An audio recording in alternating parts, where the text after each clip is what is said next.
I'd like to give each of our speakers an opportunity, if they would like to have a closing comment, as they please. President de Klerk. Mr. Chairman, I just want to make one practical observation. One can tell the President Trumps, the President Putins of the world to do what we want them to do. They're not really open to our criticism. The best people to tell them what to do are the people that they govern. So I want to make a practical suggestion. We need to find ways and means of motivating the Americans and the Russians and the Indians and the Pakistanis, etc., to rise up in their own countries, to adopt policies, to tell their leaders, this is not what we want for our country.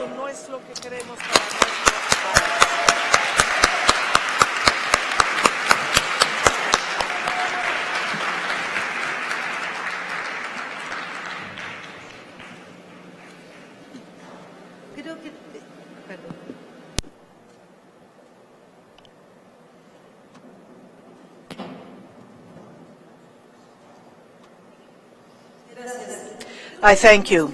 I believe that we have to be aware of the capabilities that we embrace as civil society.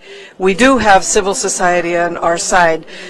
The state comprises government, but it also comprises civil society. We are a force. We are a force for change.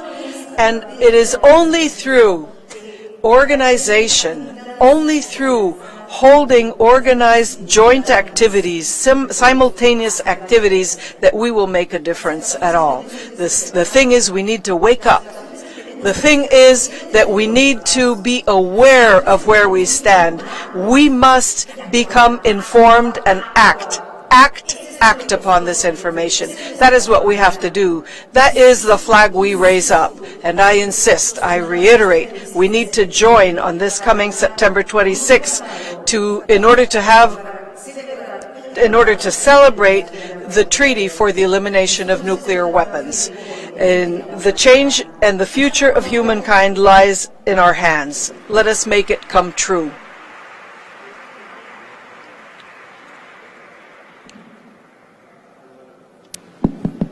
I want to urge everyone who is contemplating activity on this question to have great hope for what we can do. Sometimes when we look at the enormity of the nuclear threat, it's easy to become sort of overwhelmed. I think there's no way we can possibly do this. But we have to remember we've already done it once before. In 1980, Ronald Reagan became the president of the United States as the most hawkish president we've ever had with regards to nuclear weapons. He was committed to building the ability to fight and win, in his words, a nuclear war in Europe. And he did that. He built weapons that were designed specifically to enable the United States to attack the Soviet Union. And we were very close to war, and we all thought that was going to happen. But in just a few years, Ronald Reagan uttered the words which have been repeated here several times today: nuclear war can never be won and must never be fought. And that was because we spoke to him, and because we mobilized millions of people in the United States, in Europe, in Latin America, in the Soviet Union, all around the world, and demanded that these crazy, dangerous policies be changed. We've done it once already. We stopped nuclear war in the 1980s. All we're asking ourselves to do is something which we've already done once before, and we know we can do it. We just have to do it. Thank you.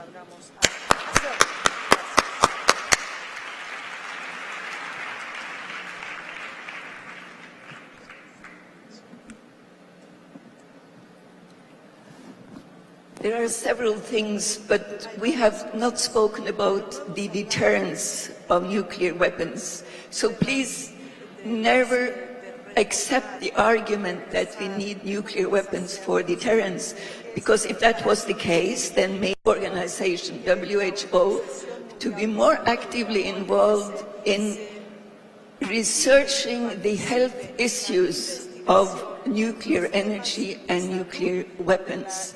there is an agreement between the International Atomic Energy Agency and WHO, and this needs to give more emphasis to WHO in the context of health issues.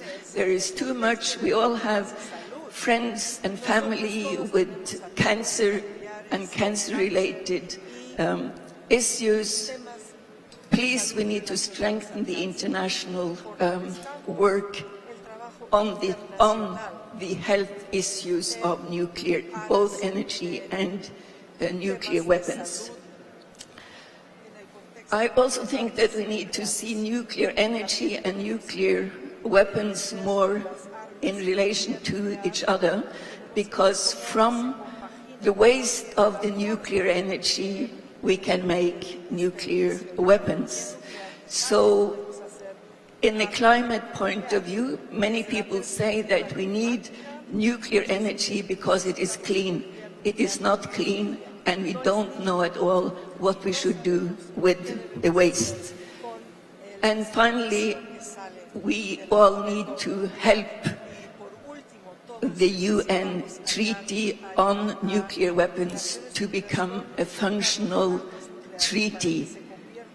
Ban the bomb and make sure that your bank, your close business relations are not cooperating in any way with the development of nuclear weapons. Thank you. Thank you. Thank you. Creo voy a cambiar al español porque la I will switch to Spanish because most people speak Spanish, but just to mention a few priorities.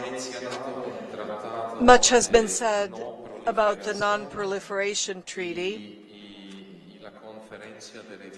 and the conference, the review conference to be held in 2020. That is an important date, a crucial date. And also September 26th is an important date. The call to once again rise up so that the greatest number of states possible will sign and move ahead toward the ratification of the treaty for the prohibition of nuclear weapons. But by 2020, another crucial date that has been mentioned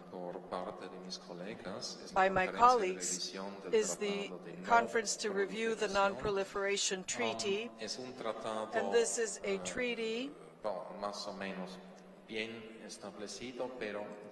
quite firmly established, but one in which the parties are falling short in implementation. This is something where, from the stance of civil society and a forum such as the summit that we are at today, we can make a call, a reminder, and encourage states to reiterate their commitments, their humanitarian commitments for nuclear disarmament and non-proliferation with this treaty, and particularly to exert efforts to implement these treaties, the commitments that they shouldered in these treaties. This is something that was mentioned when it was said that there is an erosion of the commitments on behalf of the states within the framework of the obligations imposed. And we at the International Red Cross Committee believe that it is crucial to once again take this matter up and underscore a reminder publicly, bilaterally, that there are instruments there are obligations, but at the same time we are leaving aside or minimizing, which at the end of the day contributes to a rising risk that the Secretary mentioned in his intervention. I thank you. Gracias. Yo quería decir. Thank you. I wanted to say, to close, that this great group of people that are here with us, a lot of young people, some not as young as I am. This is an example about how civil society can join efforts looking to provide support, treaties, all the agreements that can bring us to nuclear disarmament. I want to close by quoting the Secretary General of the United Nations. Recently, he said that before the growing tension among the armed countries that are armed with nuclear weapons, the danger of nuclear war is still there, persists. The international community, he said, must join efforts to keep the benefits of security that the current treaties bring to all. We need to work together to reinforce cooperation, trust, and transparency that are the basis and foundation of the true dialogue and true negotiations. And he closed by saying, we cannot pay the price of going back to nuclear competition without any stop, like in the darkest times of the Cold War. The only way to make sure that we don't have the use of nuclear weapons is to get rid of them completely. And this is the main purpose of the United Nations, and it is also ours. Thank you so much. All around the world. People have heard this all around the world. So we're speaking to the whole world right now. And I want to say, if you are not committed to working to save the world from this threat, you weren't listening. Because this is not just a matter of practicality. This is a matter of the very soul of humanity. There was a prayer this morning that Rigoberto Menchú Tum said, asking forgiveness for what we're doing to the environment. We have to ask for forgiveness that we're building these weapons to destroy the future. And after that forgiveness, and our silence is complicity, after that forgiveness, we have to act. Now, in the 1980s, there were 6 nations, the heads of state of Argentina, Mexico, President de la Madrid, President Nyerere from Tanzania, Prime Minister Olof Palme from Sweden, the head of state of Tanzania and India went to Presidents Reagan and Gorbachev and reminded them that all people in the world were threatened with their behavior and helped push them to begin negotiations to end the Cold War and brought us down from over 60,000 nuclear weapons to less than 15,000 today. That's an accomplishment. We know this can be done. And the President of Mexico was instrumental in that. Garcia Robles was instrumental in bringing a nuclear weapons-free zone to the world by making 115 countries in the world, the majority of countries in the world, nuclear weapons-free. So we know how to do it. We have to bring our passion into action. We have to bring the love of our children and the future into action, and we know we can. God bless you. Thank you. Gracias. Gracias, Jonathan, por recordar. Thank you, Jonathan, for reminding us about Mr. Garcia Robles. Thank you to all the members of the panel. And we keep the last message. The only way to guarantee that we're not going to use the massive destruction